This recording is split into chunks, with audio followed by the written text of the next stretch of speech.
সকালের নাস্তাটা যদি এরকম হয় তাহলে কতটা ভালো হয় তোমরা তো বুঝতেই পারছো। এগুলো কিন্তু ম্যাগির প্যাকেট না, এগুলো হচ্ছে চাউমিনের প্যাকেট। আমার বর আমাকে কয়দিন থেকেই বলছে একটু চাউমিন রান্না করে দাও, চাউমিন রান্না করে দাও, কিন্তু আমি সময় পাচ্ছিলাম না। ভাবলাম আজকে রান্না করে দিই, তো আমি সব চাউমিনের প্যাকেট গুলো আগেই খুলে নিলাম। ক্যামেরা অবশ্যই আমার বরই করছিল।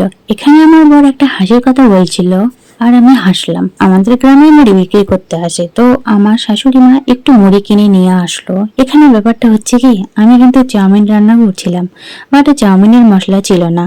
সেই কারণে আমার বর আর আমি ম্যাগির প্যাকেট কেটে মশলা বের করলাম চাউমিনে দেওয়ার জন্য। তারপর আমি চাউমিনটাকে সেদ্ধ করতে দিয়ে দিলাম, আর এখানে আমার বর শুধু হাসির কথাই বলছে আর আমি হেসে যাচ্ছি। তখন থেকেই তোমরা দেখতে পাচ্ছ চাউমিন সেদ্ধ হচ্ছিল, এর ফাঁকে ভাবলাম বাড়িতে একটু আমাদের কাজ হচ্ছে, এটা তোমাদের সাথে শেয়ার করি, তাই একটু ভিডিও ক্লিপ নিলাম।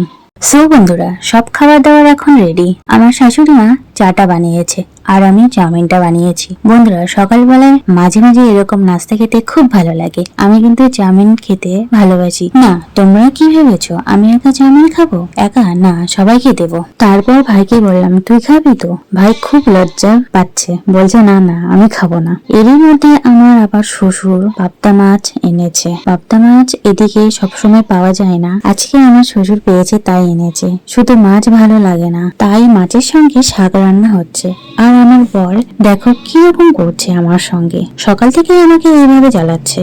পাবদা মাছ তো হচ্ছে, আবার শাক হচ্ছে, আবার আমার শ্বশুর খাসির মাংসও নিয়ে এসেছে। সো বন্ধুরা, আমি ভিডিওটাকে বেশি বড় করিনি। তোমরা যদি ভালোবাসা দাও আমি এভাবে আরো ভালো ভালো ভিডিও দেব। এটা আমার শ্বশুর বাড়ির ফার্স্ট ভিডিও। সো আজকে জন্য টাটা।